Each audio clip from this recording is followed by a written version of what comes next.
I saw the video wherein you're saying 2-star, ako na nagdedesisyon, I will not allow VP Sara in. Tama? Yes, sir. Okay. Hindi ba siya anak? Ang nakalagay dito, the person's immediate family shall include his or her spouse, fiancé, parent, or child. Nakita ko tong batas na to, nakalagay, pag anak, you cannot stop them. So sir, you prevented VP Sara from entering. Ang penalty nito ay 4 na taon na kulong.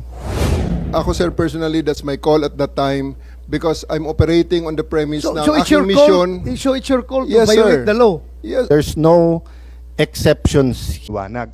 But I have one more question, and ma'am, payagan nyo itulay ko rin to kay General Torre. Sir, pakinggan nyo yung question ko kay Ambassador kasi baka may link to sa isang tanong ko sa inyo.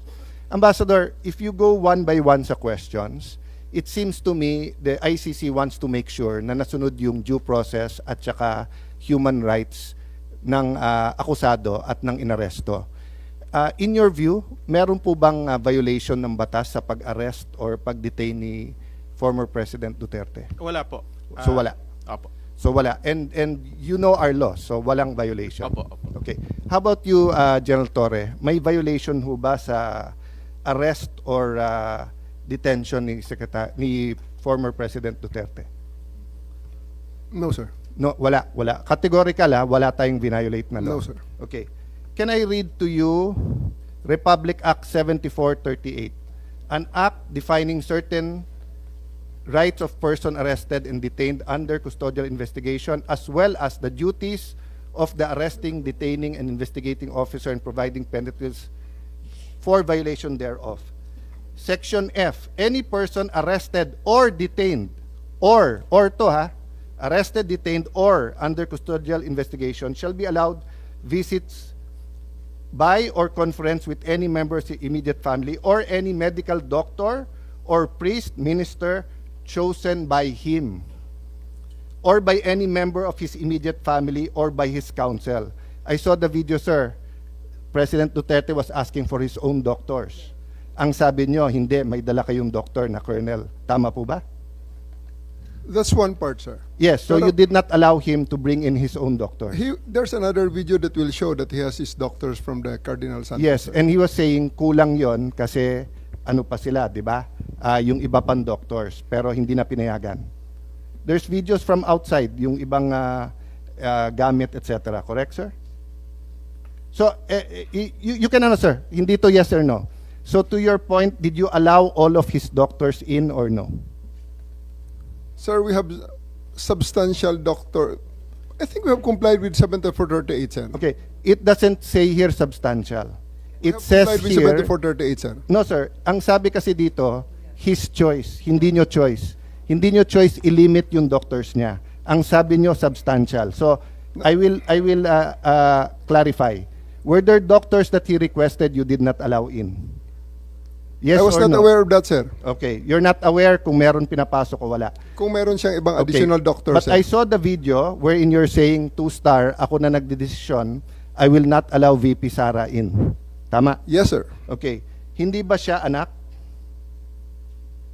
Ang nakalagay dito, the person's immediate family shall include his or her spouse, fiancé, parent or child, brother, sister, grandparent, grandchild, uncle, aunt, nephew, niece, etc. Ang penalty nito ay 4 na taon ata na kulong. Penalty clause. Any arresting public officer, employee, or any investigator who fails to inform any person arrested, detained, or under custodial investigation of his right to remain silent and to have competent penalty of not less than 8 years. Ito, sa letter B, any person who obstructs or prevents any of his lawyers, any member of his family, or person arrested, detained, ayan, medical doctor or priest of his choice 4 years. So, sir, you prevented VP Sara from entering. At the outset, sir, maraming salamat sa pagbigay sa akin ng pagkakataon na ito para maklarify yan, sir. Dahil nung first hearing natin, sir, ay palagay ko na-explain na lahat yan, sir. At nagkaroon ng napakaraming mga... Nung first hearing, sir, ang pinag-usapan kasi doon na lawyer, ako, upon looking at the Constitution, kaming mga senador, we cannot appear before the court but we can practice. Pero ang presidente, vice president cannot practice. So kasama na ako doon at yung ibang nagsabing abogada. Pero nung nakita ko tong batas na to, nakalagay, pag anak, you cannot stop them from visiting. And nakita ko yung video, but sabi nyo nga, may kompleto kayong video, that's why I'm asking you, baka naman pinapasok nyo nang hindi ko alam. Sabi mo, 2 stars sir, ako na. Ako nagdesisyon nito sir. I don't know if you use the word ako mananagot. So, simple lang question ko, did you prevent VP Sara from seeing her father? Yes or no? Can I expound on this, sir, before I answer the yes, Yes, or no, go ahead. sir? Thank you, sir. Kaya ako nagpapasalamat, sir, na ma-expound yan, sir. Dahil after the first hearing, medyo marami-rami ang lumabas, sir, ng mga misinformation regarding that matter, sir. Yes, sir, I did I did deny the request of President Duterte for him to allow VP Sara to enter, sir. Kasi nga naman, sir, mag-alas 10 na yun, sir. And that is already around 12 hours after we first got him into custody. The VP has all the chances to be with the President earlier that day. We are expecting her. Actually, sir, mga alas 3 pa lang, may information na darating siya. And kung gusto talaga nilang pumasok, sir, pwede naman, sir, eh. Kasi Hinadlangan mo nga eh, di Ma'am, ba? sinundo, Parang ma'am, sa loob ng Villamor. Sinabi nga ninyo na hinarang, di ba? Yes, Sabi ma'am. Nyo, Ito, kasi ma'am, gabi na, I matagal did. na. I did, ma'am. I did really prevent that from the VP. I told the president that she can visit her on the detention cell in Hague. Sabi ko kung gusto niya talaga. Pero Sabi kasi mo nga naman, makapasok, pero ma'am, sa kabilang sandali, ma'am. dako sinabi mo you prevented let her. me- Alin ba talaga? Let me clarify, ma'am. Hindi pa ako tapos, ma'am, eh. May Hindi, iba-iba Okay, lang yung sinasabi mo eh. Ma'am, patapusin niyo ako kung pwede. Kung pwede, ma'am. Okay lang. Kasi ma'am, Madam Chair, meron tayong... I think the resource person is, If you will allow me. ah? Sir, if you will allow me. Sir, Yaw. Okay, sir. Kaya nga, but please. eto please. sir, after all was being said and done, yung sasakyan ni Hanilet, sir, and 5 other vehicles, nakapasok at sinundo sila, sir. Ang eroplano nasa bukas pang pintuan, sir. So, yan, sir, ang isang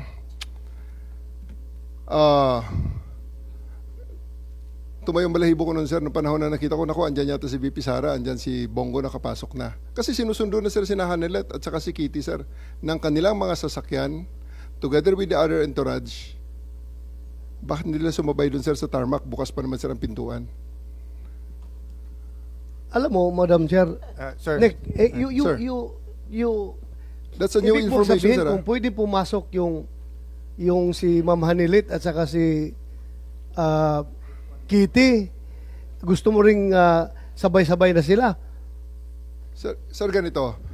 Hindi ko dinideny na pinrevent ko si VP Sara na pumasok based on the request of the former president. Okay, The reason for that, you prevented VP Sara from entering. yes, ma'am. Okay. Because the reason for that is that 12 hours na ang nakalipas at tapos na ang lahat ng mga delaying tactics. Nick, I cannot allow that.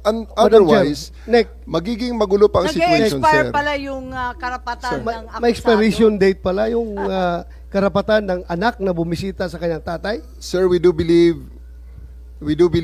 ako, sir, personally, that's my call at that time because I'm operating on the premise na So ang it's your aking call. mission. So it's your call to Yes, violate sir. the law. Yes, It's your call to violate the law. Dahil nakalagay sa batas, binasa ni Senator Alan Cayetano na bawal na pigilan yung anak na bumisita. So it's your call to violate the law. hindi sa ganong context, sir. Oo. Anong konteksto? Anong Kasi konteksto sabi mo mo? lang, talagang hinadlangan mo yung pagpasok eh. Mr. President, I won't belabor the point kasi sinagot nyo naman, sir, yung tanong ko. Kasi nga, going back to Ambassador Lacanilao, that's a violation of the law. If you look at the law, it says arrested, detained, and custodial investigation. Kung arrested lang to, baka may lusot, 12 hours, 6 hours, matagal na. Pero ang nakalagay sa law kasi, you cannot deny pag arrested, detained, and custodial investigation. No if, no buts tong batas na to because nga, in the past, lalo pagka wala pa namang internet masyado nito eh.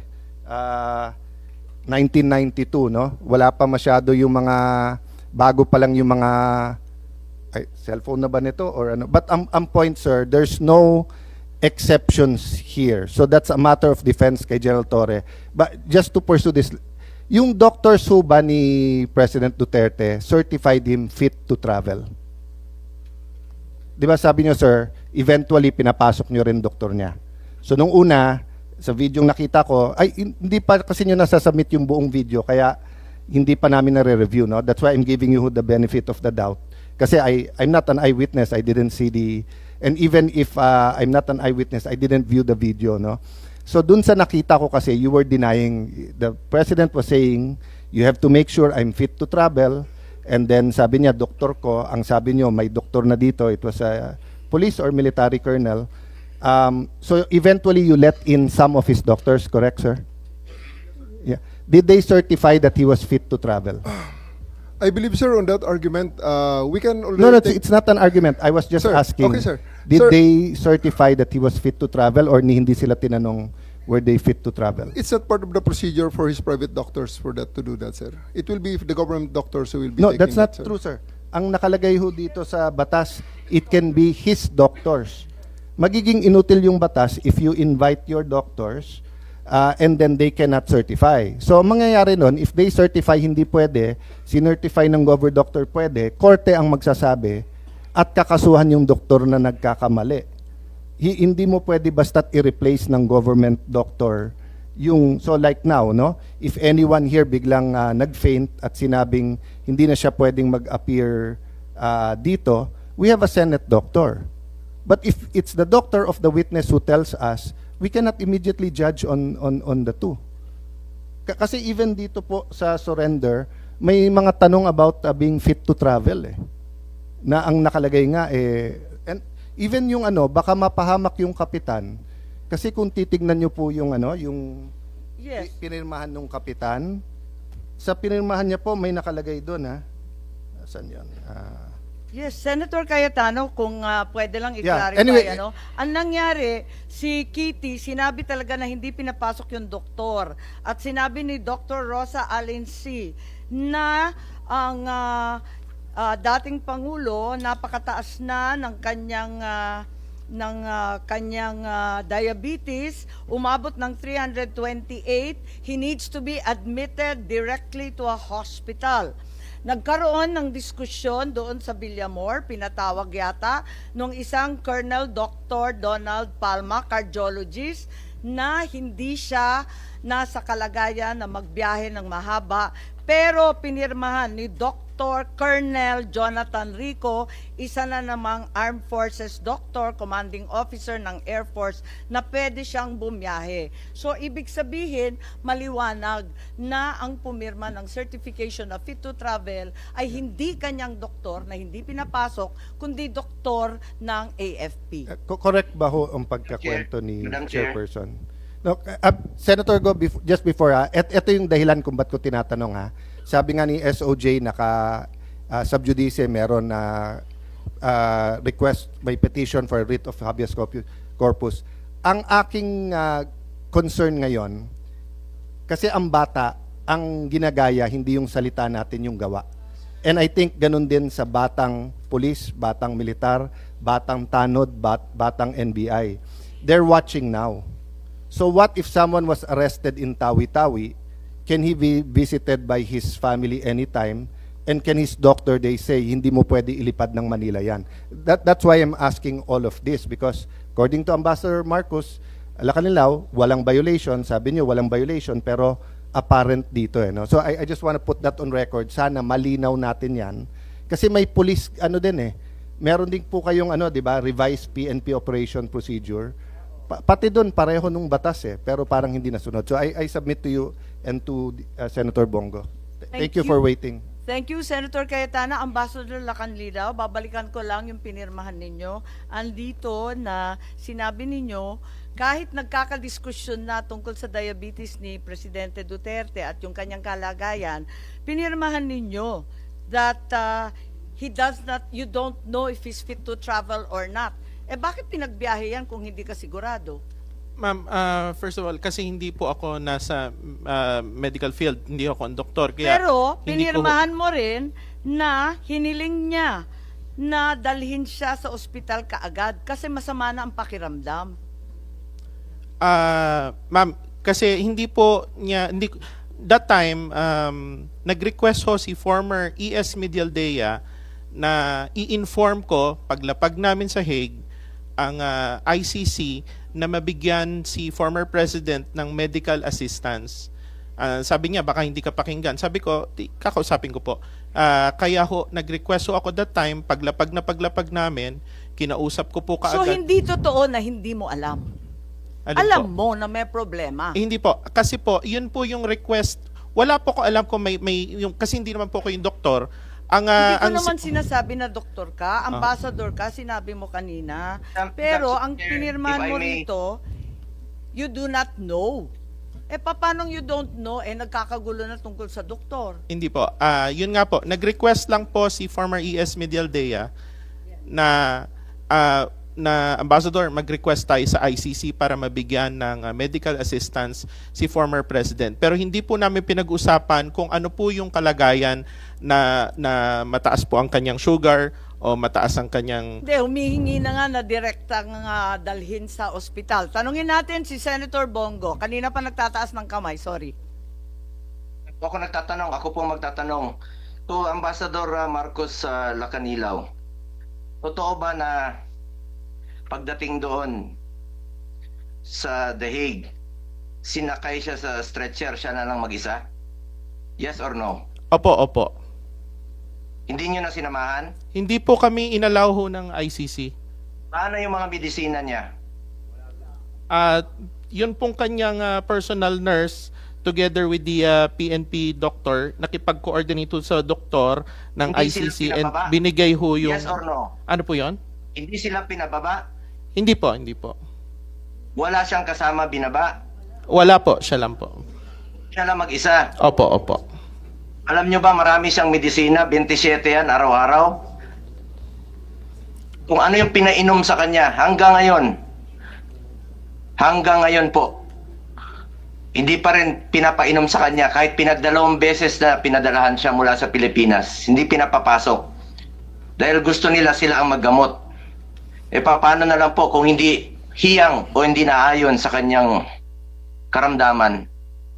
Yung nasa Villamor pa lang po, si dating Pangulong Duterte, mataas yung blood sugar niya. And he is due for check-up po, March 12. Andiyan dyan po yung nurse niya. Monthly po yan. December, January, February, March. Buwan-buwan po yung kanyang medical procedure. 80 years old na po yan. Buwan-buwan, ako mismo sinasamahan ko. Pati yung gamot niya, buwan-buwan, ako rin po nagpapadala. May karamdaman na po si Tatay Digong. Alam niyo po, ganitong totoong kwento. Para alam niyo lang po yung totoo. Nung dumating si dating Pangulong Duterte, andyan dyan po yung doktor niya. Harap ko po si Chief PNP Marbil. Tinanong ko po, Sir, saan niyo ba dadalhin? Kasi dito yung mga doktor. Sabi niyo, dadalhin po sa kampo sa 250. Kaya tinanong ko po si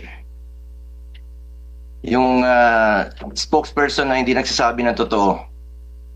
Tinanong ko saan dadalhin. Hindi niya ako sinagot, tinilikuran niya ako. Sumunod po kami. Nung sumunod kami, hindi na po ako pinapasok.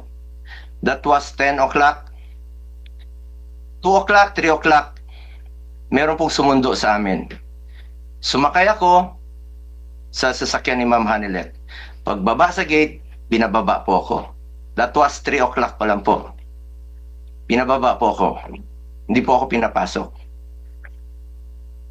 Respeto lang naman ang hinihingi ko. Just for the record. Sino ho bang pumigil nito?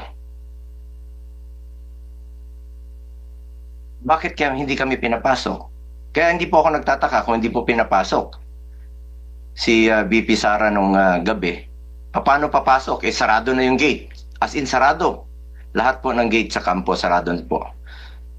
Nung sinubukan ko pong pumasok, nagpaalam po kami. Pinababa po ako.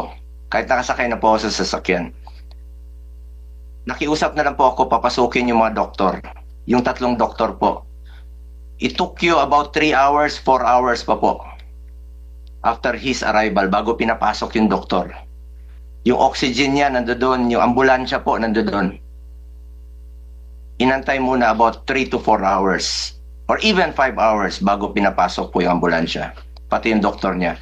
Doon pa po nalaman na mataas 300 plus po ang kanyang blood sugar. With that findings, kung talagang chinek up ng doktor ninyo ng maayos, he is not fit to fly. He is not fit to fly. Due for check-up na po siya and admission po, March 12. You may check with his hospital sa Cardinal Santos. Naka-reserve na po yun. A week before pa po. Hindi naman magsisinungaling yung hospital. Yan na po. Yung gusto lang natin malaman dito, yung katotohanan lamang po. The truth. The truth. General? Kung ano lang po yung totoo. Salamat po. General, tama ba yung sinasabi ni Senator Bongo na 3 oras nang nag-iintay yung sariling doktor ni dating Pangulo at hindi pinapapasok ng pagkahaba-habang panahon samantalang may sakit yung kanyang pasyente? There was a doctor from Cardinal Santos, ma'am, babae. At nag-request pa nga yun nung... 3 oras